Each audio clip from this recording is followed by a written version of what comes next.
Assalamualaikum ya akhi ya ukhti. Assalamualaikum ya akhi ya ukhti.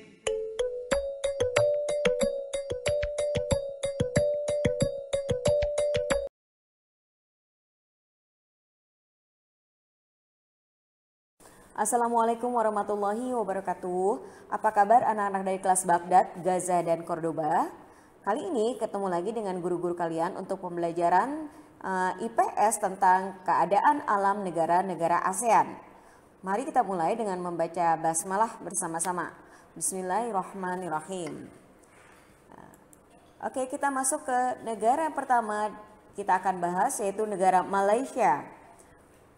Hampir seluruh negara-negara ASEAN memiliki iklim tropis. Tropis artinya dipengaruhi oleh angin musim dan memiliki dua musim, yaitu penghujan dan kemarau. Ya, Malaysia terbagi menjadi dua bagian, yaitu Malaysia Barat dan Malaysia Timur. Malaysia Barat memiliki gunung tertinggi yaitu Gunung Tahan dan sungai terpanjangnya yaitu Sungai Pahang.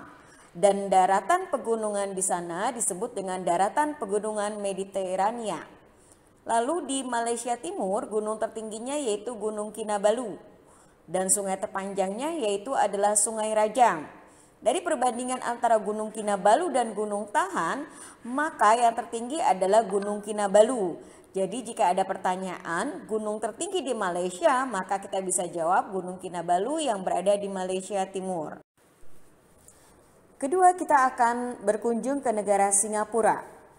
Dari semua negara ASEAN, ada dua negara yang secara ekonomi bukan negara agraris, yaitu salah satunya Singapura. Singapura terkenal dengan perdagangan dan industrinya. Secara tropis sama dengan negara-negara ASEAN lain, yaitu memiliki iklim tropis dengan dua musim, yaitu hujan dan kemarau. Puncak tertinggi di sana yaitu Bukit Timah. Dan daerah Singapura, negara Singapura terdiri dari 3 wilayah, yaitu Barat, Tengah, dan Timur. Daerah Barat terdiri dari perbukitan dan lembah, Tengah terdiri dari perbukitan, serta Timur terdiri dari dataran rendah dan rawa-rawa. Dari Singapura kita menuju ke Filipina. Filipina memiliki iklim tropis dan ada 5 pulau besar, yaitu Pulau Luzon, Pulau Mindanao, Kepulauan Visayas, Palawan, serta Kepulauan Sulu. Gunung tertinggi di sini yaitu Gunung Apo di Kepulauan Mindanao.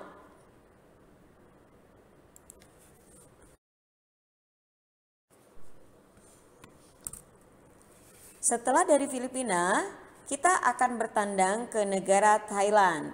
Thailand adalah salah satu dari negara di Asia, di ASEAN terutama, yang tidak pernah dijajah.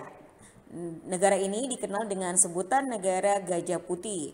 Beriklim tropis dan subtropis, dan wilayahnya terbagi menjadi 4, yaitu barat laut yang terdiri dari daerah pegunungan, daerah tengah yaitu daerah yang sangat subur, dataran tinggi korat atau daerah yang kurang subur, serta daerah selatan yang digunakan untuk perkebunan karet.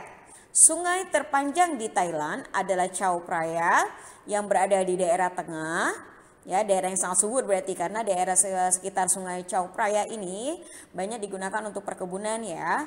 Kemudian daerah gunung tertinggi di Thailand yaitu Gunung Doi Intanon.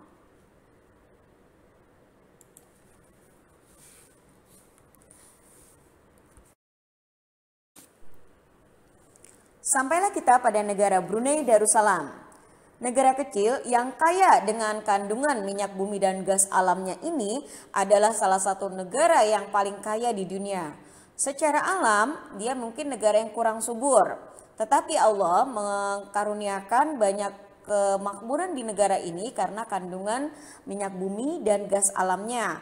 Sehingga pendapatan per kapitanya tinggi dan ini adalah negara yang terkaya di dunia.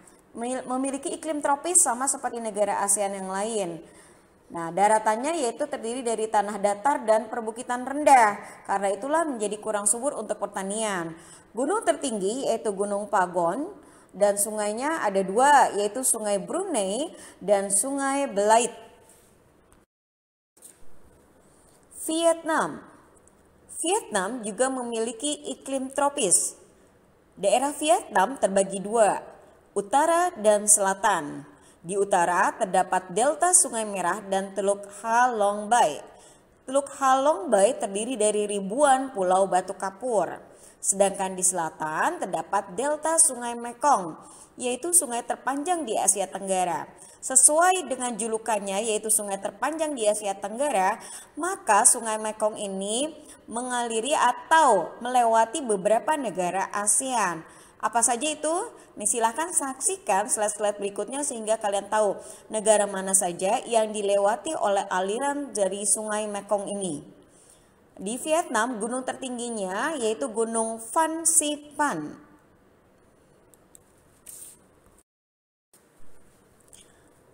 Kita masuk ke negara Myanmar. Layaknya Thailand dan Vietnam yang kebanyakan memeluk agama Buddha dan terkenal dengan pagodanya, begitu pula di negara Myanmar. Ya, kalian bisa lihat gambar yang melengkapinya. Ini adalah gambar pagoda di negara Myanmar. Memiliki iklim tropis. Dia juga terdiri dari 3 daerah pegunungan, yaitu bagian timur terdapat pantai Tenasserim, bagian barat terdapat pegunungan Arakan Yoma, kemudian bagian tengah terdapat gunung Hakakaborazi dan lembah Sungai Irrawaddy. Kita akan mengunjungi Laos. Ya, berarti banyak di negara-negara ASEAN khususnya yang memeluk kepercayaan mayoritasnya adalah Buddha. Begitu juga dengan Laos ya. Laos juga lihat, perhatikan gambar-gambarnya, ada gambar Buddha tidur ya di sini, sleeping Buddha. Nah, di Laos mempunyai iklim tropis ya dengan 2 musim sama seperti negara-negara sebelumnya, yaitu musim penghujan dan musim kemarau. Sungainya, nah ini tadi ada clue yang sudah Miss Ina sebutkan sebelumnya. Sungainya dialiri oleh Sungai Mekong di daerah selatannya tapi ya. Kemudian gunung tertinggi adalah Gunung Pao Biar dan dataran tinggi di sana yaitu dataran tinggi Bellavance memiliki ketinggian sekitar 1.500 meter. Ya. Masuk pada negara terakhir dari rangkaian negara-negara ASEAN. Negara Kamboja memiliki iklim tropis, yaitu musim hujan dan musim kemarau. Jadi kalian mudah untuk menghafal jenis iklim pada negara-negara ASEAN ya. Negara Kamboja terdiri dari 2 wilayah, yaitu wilayah pegunungan dan dataran rendah.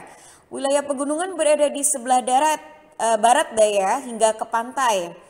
Sedangkan dataran rendahnya terdiri dari danau besar yaitu yang disebut dengan Tonle Sap dan Sungai Mekong. Kemudian gunung tertinggi yaitu Gunung Phnom Aural.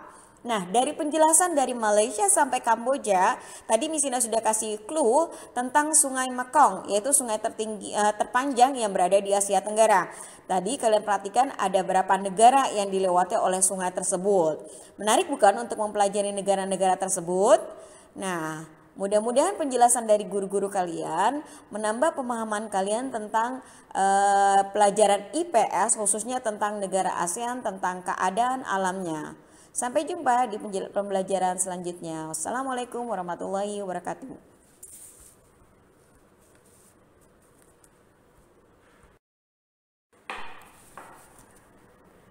Bagaimana penjelasan yang sudah kalian dengarkan? Nah, penjelasan itu berupa fakta dari wacana bacaan IPS yang ada di buku kalian. Fakta artinya bukti-bukti secara ilmiah, secara tertulis yang bisa kalian dapati dari bacaan. Bagaimana cara menemukan fakta dari setiap bacaan? Salah satunya adalah membaca dengan teliti. Kalian bisa garis bawahi, kemudian nanti bisa dirangkum. Nah, beda dengan gagasan pokok. Kalau gagasan pokok adalah pokok kalimat yang menjiwai seluruh paragraf. Sedangkan gagasan pendukung adalah kalimat yang memberikan pelengkap atau menerangkan dari gagasan pokok tersebut. Nah, kalau gagasan pokok bisa terdapat pada awal kalimat, awal paragraf, bisa di tengah, bisa di akhir. Jadi harus dibaca dengan teliti. Bahkan gagasan pokok itu ada yang tersirat. Kalian yang membuat kesimpulannya tersendiri. Sedangkan kalau fakta adalah semua yang disebutkan dalam paragraf tersebut. Tapi tentu saja kalimat-kalimat atau penjelasan yang penting itu fakta. Ya, kemudian di bahasa Indonesia nanti kalian juga pernah mendengar tentang yang disebut dengan antonim dan sinonim. Mudah-mudahan setelah kelas 6 tidak ada yang tertukar lagi. Ya, benar, sinonim adalah tentang persamaan, sedangkan antonim adalah lawan kata. Penjelasan lebih lanjut nanti akan ada di pertemuan selanjutnya. Untuk saat ini berarti rangkuman dari tentang keadaan alam di ASEAN melingkup pada penjelasan bahasa Indonesia, yaitu tentang fakta, kemudian tentang gagasan pokok, gagasan pendukung, juga tentang antonim dan sinonim.